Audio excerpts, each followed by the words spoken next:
नमस्कार, आप देख रहे हैं एसपीटी न्यूज। पेश है 31 अगस्त रविवार दोपहर 3:15 बजे राजस्थान की बड़ी खबरें। प्रधानमंत्री मोदी 2 दिन की जापान यात्रा के बाद शनिवार को एससीओ समिट में शामिल होने के लिए चीन पहुंच गए। वे 7 साल बाद चीन पहुंचे हैं। एससीओ समिट से इतर पीएम मोदी चीनी राष्ट्रपति शी जिनपिंग और रूसी राष्ट्रपति पुतिन के साथ द्विपक्षीय वार्ता भी करेंगे। इस दौरान राष्ट्रपति पुतिन के दिसंबर में भारत दौरे के प्रोग्राम पर भी चर्चा होगी। पीएम मोदी का यह दौरा ऐसे समय पर हो रहा है जब पूरी दुनिया अमेरिकी राष्ट्रपति ट्रंप की टैरिफ नीतियों से जूझ रही है। ट्रंप ने भारत पर 50 तो चीन पर 30 टैरिफ लगाया है। राजस्थान के सभी राजकीय विद्यालय भवनों की स्थिति का सर्वे शीघ्र किया जाएगा। इस संबंध में शिक्षा विभाग ने पूरी तैयारी कर ली है। इसको लेकर शनिवार को पूरा करने के लिए स्कूली शिक्षा के शासन सचिव कृष्ण कुमार ने वीडियो कॉन्फ्रेंसिंग के जरिए बैठक ली। उन्होंने सभी जिला कलेक्टर से कहा कि वे निरीक्षण कार्य को प्राथमिकता से पूर्ण कर जल्द से जल्द रिपोर्ट प्रस्तुत करें। यह रिपोर्ट 4 सितंबर को जनहित याचिका की सुनवाई के दौरान उच्च न्यायालय में पेश की जाएगी। राजस्थान सरकार ने सभी सरकारी कर्मचारियों को निर्देश दिया था कि वो सभी अपना व्यक्तिगत संपत्ति रिपोर्ट जमा करवा दें, पर बहुत से कर्मचारियों ने लापरवाही दिखाई। इसके बाद भजनलाल सरकार ने सख्त रुख अख्तियार किया है। जुलाई तक अपनी व्यक्तिगत संपत्ति रिपोर्ट जमा न कर पाने वाले 2,80,000 कर्मचारियों को वार्षिक वेतन वृद्धि रोक दी गई है। साथ ही लगभग 3,000 लोगों की पेंशन रोक दी गई है। इसके बाद कर्मचारी संघ के प्रतिनिधि सक्रिय हुए हैं।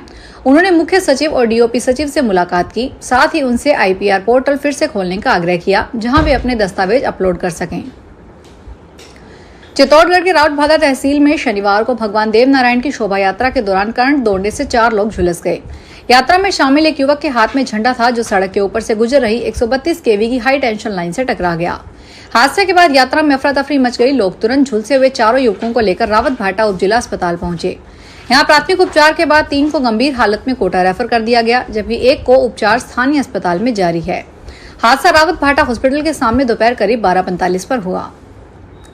हनुमानगढ़ घग्गर नदी में लगातार बढ़ रही पानी की आवक और जिले में हो रही भारी वर्षा को देखते हुए आखिरकार जिला प्रशासन अलर्ट मोड पर है।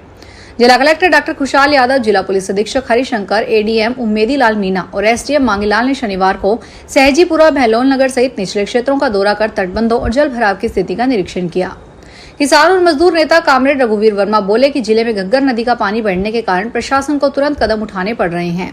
हम पिछले काफी समय से कह रहे हैं कि तटबंध कमजोर है और उनकी तरफ तो ध्यान दो, लेकिन नहीं दिया गया। सजा काट रहे आसाराम ने 30 अगस्त को जोधपुर सेंट्रल जेल में सरेंडर कर दिया। राजस्थान हाई कोर्ट ने 27 अगस्त की सुनवाई में उनकी अंतरिम जमानत आगे बढ़ाने से मना कर दिया है। राजस्थान हाई कोर्ट ने 27 अगस्त की सुनवाई में उनकी अंतरिम जमानत आगे बढ़ाने से मना कर दिया था। जस्टिस दिनेश मेहता और जस्टिस विनीत कुमार माथुर की खंडपीठ ने फैसले में कहा था कि मेडिकल बोर्ड की रिपोर्ट के अनुसार आसाराम की तबीयत स्थिर है। हॉस्पिटल में भर्ती होने या लगातार चिकित्सा देखभाल की जरूरत नहीं है। आसाराम को 7 जनवरी 2025 में 12 साल के बाद पहली बार जमानत मिली थी। राजस्थान की सूर्यनगरी जोधपुर ने अपनी अनूठी पहल लंगड़ी एक्सप्रेस के जरिए राष्ट्रीय और अंतर्राष्ट्रीय स्तर पर एक नया कीर्तिमान स्थापित किया है। रोटरी क्लब ऑफ जोधपुर संस्कार द्वारा रेलवे स्टेडियम में आयोजित इस अनोखे कार्यक्रम में इंडिया बुक ऑफ रिकॉर्ड्स और एशिया बुक ऑफ रिकॉर्ड्स में अपनी जगह बनाई है। इस ऐतिहासिक अवसर पर राजस्थान की उप मुख्यमंत्री दिया कुमारी ने भी लंगड़ी दौड़ लगाई।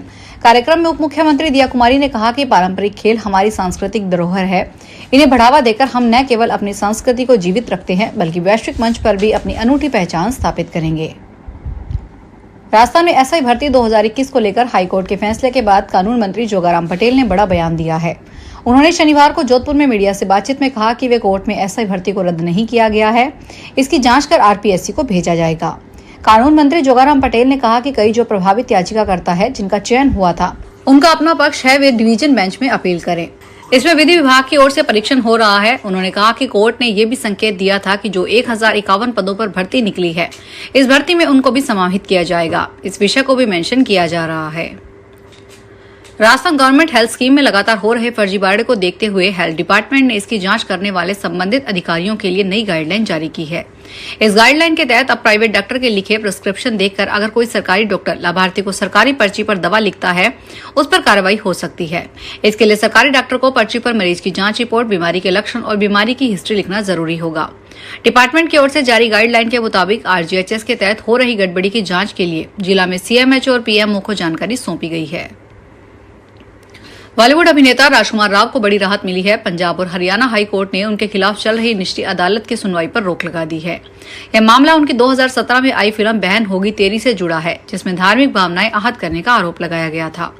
पिछले महीने जालंधर की एक अदालत ने इस मामले को सुनवाई हुई थी, जिसके बाद राजकुमार राव ने हाई कोर्ट का दरवाजा खटखटाया। जस्टिस यशवीर सिंह राठौड़ की पीठ ने दोनों पक्षों को सुनने के बाद ट्रायल कोर्ट की लापरवाही करते पर रोक लगाई और अगली सुनवाई की तारीख 10 दिसंबर तय की है। पाली में रानीखेत एक्सप्रेस ट्रेन के इंजन से अचानक धुआं उठता देख हड़कंप मच गया। इस दौरान यात्री भी घबरा गए। घटना जिले के राजकीय आवास रेलवे स्टेशन की है। सुबह करीब 10:30 बजे जैसे ही लोको पायलट को धुआं उठता दिखाई दिया तो ट्रेन को रोक दिया गया। इस दौरान ट्रेन करीब 1 घंटे बाद रवाना हो पाई। पूर्व उपराष्ट्रपति जगदीप धनखड़ ने अब पूर्व विधायक के नाते मिलने वाली पेंशन के लिए राजस्थान विधानसभा सचिवालय में फिर से आवेदन किया है। धनखड़ 1993 से 1998 तक किशनगढ़ सीट से कांग्रेस के विधायक रहे थे। पूर्व विधायक के तौर पर उन्हें जुलाई 2019 तक पेंशन मिल रही थी। जुलाई 2019 में पश्चिमी बंगाल के राज्यपाल बनने के बाद पेंशन बंद हो गई थी। अब उपराष्ट्रपति पद से हटने के बाद उन्होंने पूर्व विधायक के नाते फिर से आवेदन किया है। धनखड़ ने 21 जुलाई को उपराष्ट्रपति पद से अचानक इस्तीफा दे दिया था। विधानसभा सचिवालय ने धनखड़ के पेंशन आवेदन पर प्रतिक्रिया शुरू कर दी है। उन्हें उपराष्ट्रपति पद से इस्तीफा मंजूर होने की तारीख से पूर्व विधायक की पेंशन मिलनी शुरू होगी। फिलहाल खास खबरों में इतना ही। ताजा खबरों की जानकारी के लिए देखते रहिए एसपीटी न्यूज। धन्यवाद। अगर आप भी अपने आसपास की छोटी बड़ी और महत्वपूर्ण खबरों से अपडेट रहना चाहते हैं तो सब्सक्राइब कीजिए हमारे चैनल एसपीटी न्यूज को और प्रेस कीजिए बेल आइकन पर